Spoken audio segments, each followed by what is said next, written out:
My name is Marama Brooks, and the night my sister called me the failure of our family in front of everyone, she had no idea she was about to destroy her own life. It happened at my dad's birthday barbecue. The backyard of our old house in Edmond looked exactly the same as it had for years. The wooden fence still leaned slightly toward the alley. The same crooked porch light flickered over the back door. Red and gold balloons floated above the picnic tables, tied loosely to plastic chairs that scraped against the concrete patio whenever someone shifted their weight. The air smelled like grilled ribs, cheap wine, and charcoal smoke. Everyone was laughing, everyone except me. I stood near the grill with my arms folded, watching the same scene I had watched my entire life play out in front of me. My sister Skylar moving through the crowd like she was the center of the universe. Skylar had always been like that. Loud, confident, magnetic. The kind of person people automatically paid attention to. She had long curls that bounced when she walked, and the kind of smile that made strangers think she must have an exciting life. And in our family, she was treated like royalty. She was my father's daughter from his second marriage. I was the leftover. I noticed when Skylar suddenly grabbed the arm of a tall man standing near the drinks table. He wore a navy blazer and carried himself like someone used to being respected. She pulled him toward the center of the yard with the excitement of someone presenting a trophy. "Everyone," she called loudly. Conversations stopped. Heads turned. "This is my boss." My dad clapped the man on the shoulder immediately. "Well, I've heard a lot about you," Dad said proudly. Tina, my stepmother, rushed over with a smile so wide it looked rehearsed. "Our Skylar works so hard," she added. Skylar laughed, leaning comfortably against the man beside her. Then she looked directly at me, and her smile sharpened. "Oh," she said casually, pointing in my direction, "and that's Marama." She paused for effect. "The failure of our family." The words landed like a slap. For half a second there was silence. Then Tina laughed. It was a high, shrill giggle that cut through the air. My dad joined in immediately, throwing his head back like it was the funniest joke he'd heard all year. A few cousins chuckled awkwardly. Someone muttered, "Well, she's not wrong." Every face turned toward me. I could feel the weight of their eyes pressing against my skin. But the strangest part of the moment wasn't the laughter. It was Skylar's boss. He wasn't laughing. He stood quietly with his hands in his pockets, studying the group like he was trying to understand what kind of family he had just stepped into. His eyes moved slowly from Tina to my dada to Skylar, and finally to me. Then he tilted his head slightly. "Interesting," he said calmly. Skylar smiled proudly, clearly assuming he was about to compliment her joke. Instead, he added something that made the entire yard go silent.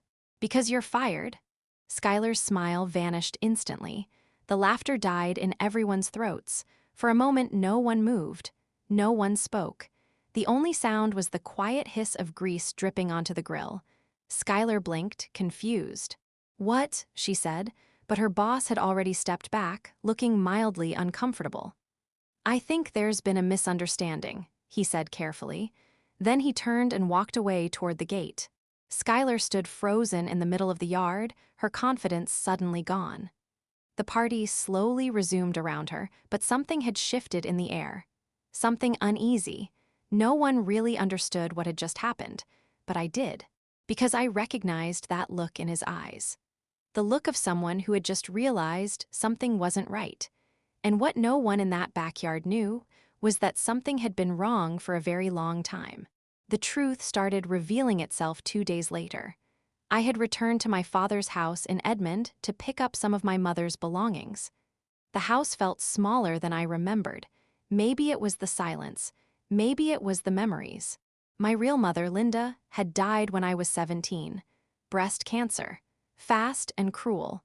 One day she was standing in the kitchen teaching me how to make her cornbread recipe. 3 months later she was gone. Dad remarried Tina 6 months after the funeral, and everything in the house changed overnight. Tina moved in with Skylar, who was 11 at the time. She had perfect curls, expensive clothes, and a confidence I had never seen in another kid. 2 years later, Tina gave birth to Tate. From that moment forward, the household had clear rules. Skylar got everything. I got whatever was left. Skylar had ballet classes. I had chores. Skylar got brand new clothes every season. I got her old ones once she grew bored of them. When she turned 16, my dad surprised her with a bright red Mustang parked proudly in the driveway. When I turned 16, I got a bus pass. It wasn't something anyone said out loud, but everyone knew. I learned early that asking for things only made people uncomfortable, so eventually I stopped asking. That was why I left home at 20 with nothing but a duffel bag and a second-hand laptop. No goodbye party, no help with rent, no encouragement, just a text from Skylar that said, "Guess you're on your own now." Years passed after that. I built my life quietly. While my family assumed I was struggling, I was actually building something they never bothered to understand. A marketing company. It started small, 1 client, then 3, then 10. By the time I turned 30, the company was generating over $12 million a year. But my family never knew, because they never asked. That afternoon in the old house, I knelt on the guest room floor sorting through boxes of my mother's belongings. Photo albums, recipe cards, scarves she used to wear every winter, and that's when I found something strange. A small velvet pouch tucked inside one of her cookbooks. Inside the pouch was a tiny silver USB drive. No label. No explanation. Curious, I plugged it into my laptop right there on the floor. Files appeared instantly. Campaign designs, advertising layouts, safety slogans, marketing briefs. My stomach dropped. I recognized every single one. Because I had created them. But something was wrong. The files had been reused, copied, republished, and credited to someone else. Skylar Brooks, my sister. My chest tightened as I opened file after file. Each one was identical to campaigns I had created years ago. Same fonts, same taglines, same layouts, but the credits had been changed. Her name was everywhere. That was the moment I realized something I never expected. For years, Skylar hadn't just been mocking me. She had been stealing from me. And the deeper I looked into those files, the more shocking the truth became. Because whoever had been using my work had access to systems that only one company controlled. My company, and that meant only one thing. Skylar hadn't just stolen ideas. She had been using my own company's network to do it. And if that was true, then the next family barbecue was about to become the most uncomfortable reunion my family had ever experienced. Because this time, I wasn't coming empty-handed. I was bringing proof. And the moment my sister introduced her boss to the family again, I was going to show everyone exactly who she had really been working for. The next barbecue happened 1 week later. And this time, I didn't arrive empty-handed.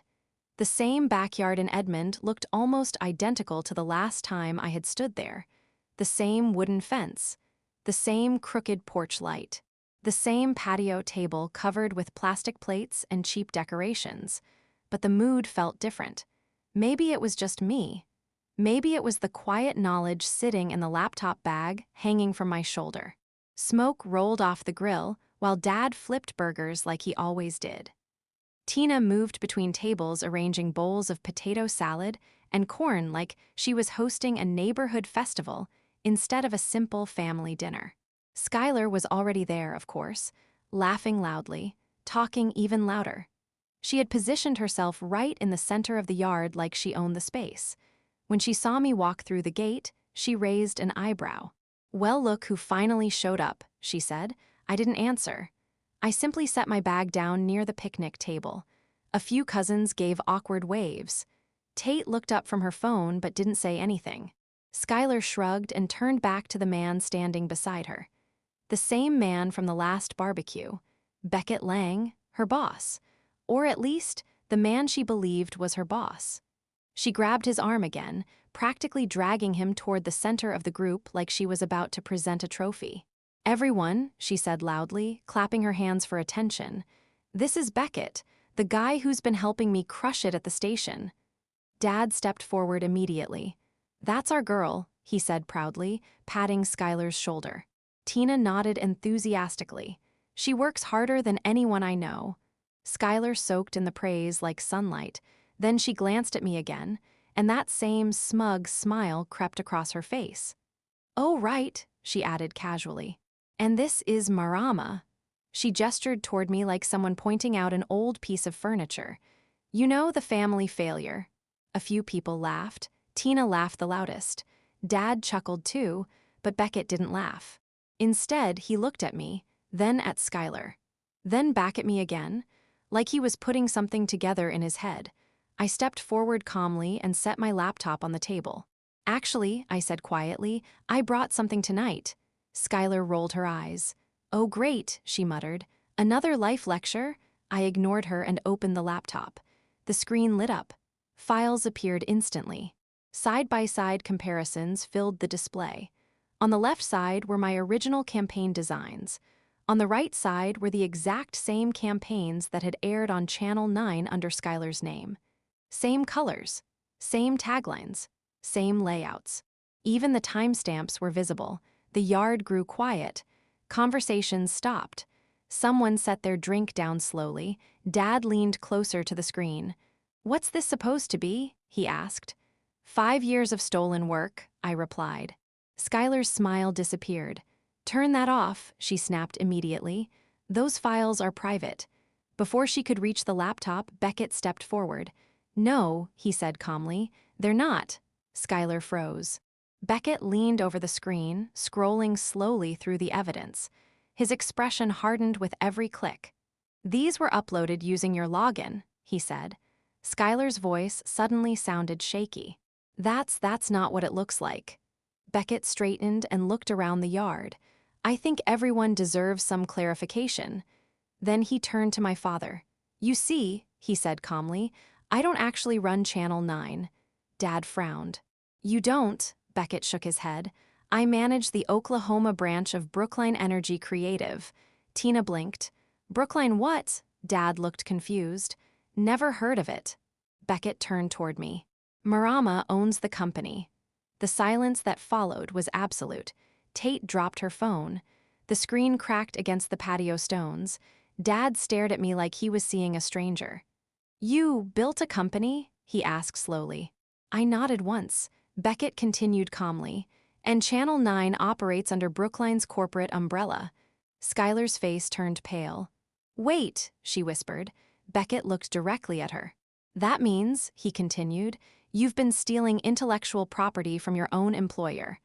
The words hit like a hammer. Skylar backed away from the table. "That's not true," she said quickly. "I didn't steal anything." Beckett opened a printed folder and handed copies of the evidence to several people standing nearby. Upload logs, metadata reports, original file timestamps, all clearly showing the same thing. Skylar Brooks had been copying campaign designs and submitting them as her own. Dad's voice sounded strained. "Marama, is this real?" "Yes," I said simply. Beckett closed the folder. "Skylar Brooks," he said clearly. "You're terminated effective immediately." The beer slipped from Skylar's hand and spilled across the table. "You can't do that," she said desperately. "I just did." No one moved. No one spoke. Even the grill had gone silent. For the first time in her life, Skylar stood alone in the center of the yard, and no one rushed to defend her. The barbecue ended shortly after that. People left quietly. Some avoided looking at me. Others avoided looking at Skylar. Dad didn't say much that night, but he showed up at my door the next evening. He held a thick envelope in his hand. "We need to talk," he said. Inside the envelope was a check. $250,000. "Take it," Dad said. "Drop the claims against Skylar." I stared at the check. "You're trying to buy silence," I said. "I'm trying to protect my family." Before I could answer, the doorbell rang. When I opened it, Tate stood there holding her phone. "I found something," she said. She walked inside and placed the phone on the table. Bank records filled the screen. "Last year," she explained slowly, $75,000 disappeared from the charity fund Dad manages. Dad's face went white. "Tate," he said sharply, "turn that off." She ignored him. The money went to Skylar's condo down payment. My eyes moved slowly back to the check sitting on the table. The account name printed at the top made my stomach drop. It wasn't Dad's personal account, it was the charity fund. "You stole from the charity," I said quietly. Dad's voice shook. "I was helping my daughter." "Which one?" I asked. No one answered. The truth destroyed everything after that. The charity board launched an audit. The missing money was confirmed. Dad accepted a plea deal for embezzlement, 3 years probation. Full restitution.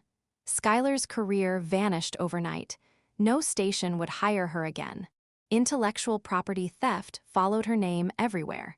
Her condo was eventually foreclosed. She moved into a tiny studio apartment near the highway. Tina left my father shortly after the investigation ended. The house in Edmond was sold. The Mustang was gone. Tate transferred schools, and me, I moved to Denver. Brookline expanded. The company grew larger than I ever imagined. 15 employees became 20. 12 million became 15. Sometimes people ask if I regret cutting ties with my family. The answer is simple. No, because the night Skylar called me the failure of the family, she accidentally told the only truth that mattered. I wasn't part of that family anymore. And walking away was the best decision I ever made.